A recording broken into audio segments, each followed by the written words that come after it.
Yeah. What about how do you go far in the music industry? How do you build a career in the music industry and move from, I Hmm. mean, you just described how you went from like, assistant, like all the way up. You took all of these steps. What's your advice to somebody else trying to do that? Yeah, back to what I say, just show up with your value. Yeah. And like when you show up and you have value to give, like I feel like there's a place for you. And Mm, for me, like one key thing for me is like I always want to add value to everybody I mm, meet, regardless. Like I was talking, we were talking about UL earlier, and like I met UL like about 4 years ago yeah. when he started Africa.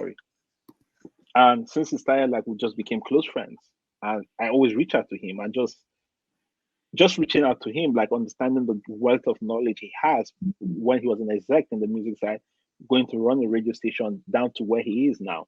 He Yeah. has a last 2 years he had like the biggest song, Jerusalem, part of his catalog that he was distributing. Then he just had a deal with one of the people that invested. So for me, it's like understanding like that path. And when I take from him, it's like I look for a way to give it back. I'm like, okay, what do you want? Like I always still think, okay, how can I add value to his life? If I see an opportunity that works for him, I always try to give. So at the end of the day, whoever you are, like if you're a cleaner or at the end of the day, I think it's all about value.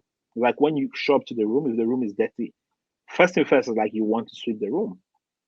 If Yeah. you're too big to sweep, look for somebody that's going to help you sweep the room. If you get upset, so like there's always like I just feel like it's all about value. So the first thing I always tell people like show up, get value. If you're an artist, you have to just first thing show up and be the best. If you're going to sing songs that are nonsense, make sure you're the best at singing those kind of songs. Like the first thing Yeah. I always ask the artists, I like whatever song you create or the content, does it provoke? So that's fundamentally what I ask them. Like Mm, your content must provoke good, bad, whatever reaction, it has to provoke a reaction, provoke a feeling. So that's fundamentally, I think, for me. So at the end of the day, it's just value. Once you have value, show up and start doing the work and forget about the accolades because I yeah. believe it will come. Because what kills a lot of people, I always tell them, is reality versus expectations. So when you have this, I feel like everybody have like a mental map where you're like, oh, this is my reality, this is what my expectation should be.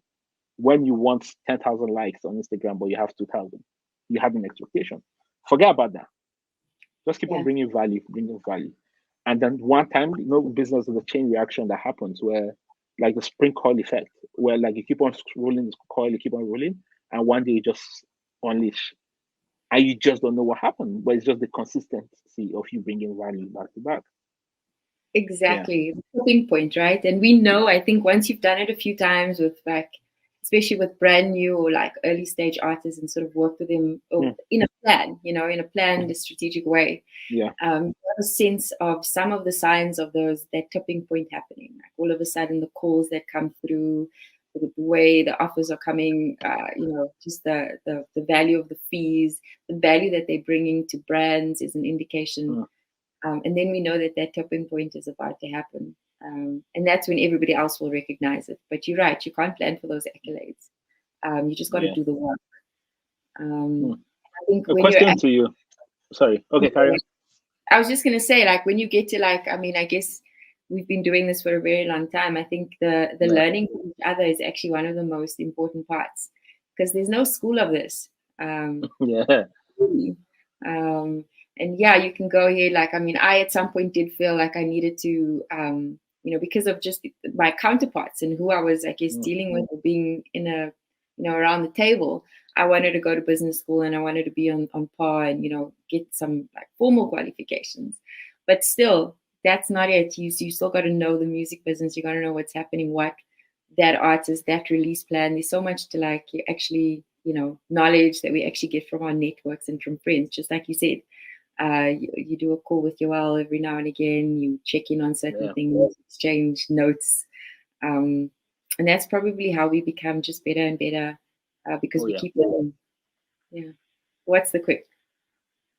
I agree with you, and I feel like that's the only way because most like I was reading something about Def Jam and like the Tupac era, Mm, and the black music was such a big thing that they wanted the black artist. They gave Suge Knight money. He just showed up, flew, signed Tupac when he was in jail in prison. Like there's no business school that could teach you that. Yeah. But the guy understood that he understand the street language. He understand where this guy was. He understand, Yeah. and he had them like he understand where. Sorry, go for it. And he understand where he needs to be, and like that worked. So Yeah. like I just feel like there's no school that could teach you that apart from School of Life. Mm. Yeah. As long as you pay attention, those opportunities show up, and how fast you are to catch on that means a lot. Massive. Exactly.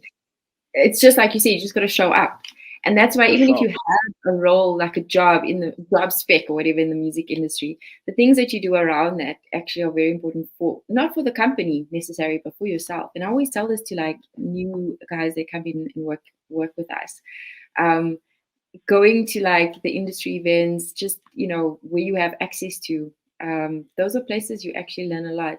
And I think there's a lot Yeah. online as well. Like people are sharing masterclasses of how they did it, the Jeff Jams, and some of these iconic stories of really successful agencies, record labels, and artists.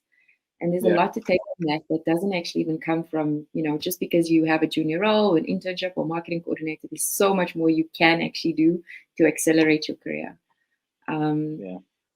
Well, I Yeah. agree. And like somebody I look up to from afar, his name is Steve Stout. Like he has a Yeah. company called Transholic. Like Mm. when you see what he has done with Jay-Z, the brand, like now he works Mm. with Nas and talks about how like the culture, how he has been able to sell the culture. Mm. That's amazing. That's someone like I always tell people like once you love knowledge, just go for it.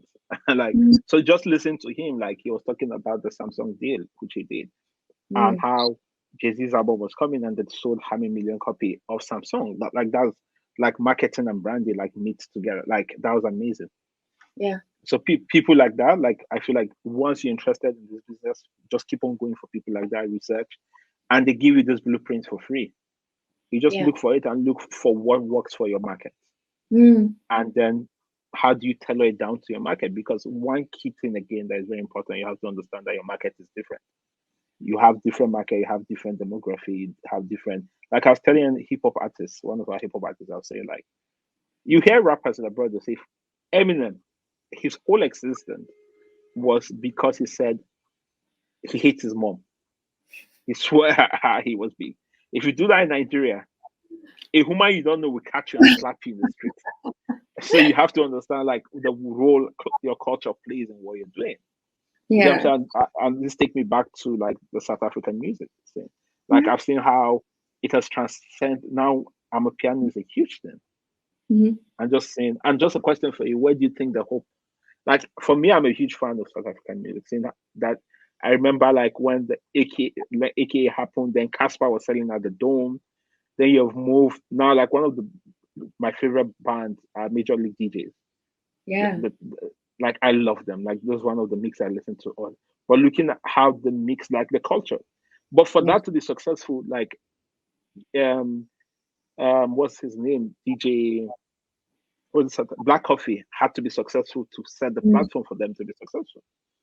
So they intertwine, but like what do you think the future for the music is in South Africa music business? I think. I think even me, I think that my success, the success of our company and our artists, is actually about standing on the shoulders of giants, right? Mm, Each generation does that. And I've seen that even if I look at Nigerian Afrobeats, there was a generation and now there's the new generation, and each one kind of pushes the other along. And so I think that's definitely the case for South African music. I think, Alma piano music that was created, maybe not, a little bit less of taking it into account culture in other countries. It's very mm, much what was happening and what was feeling here. But I think for that reason, the authenticity of it actually ended up resonating more broadly. And I think yeah, it's unstoppable. I think it is going to go even further than what we've seen so far. I think we've seen some great records. We've seen ridiculous streaming numbers from outside of South Africa. We've seen, the tours that are happening. I mean, Major League was in the UK, they're everywhere.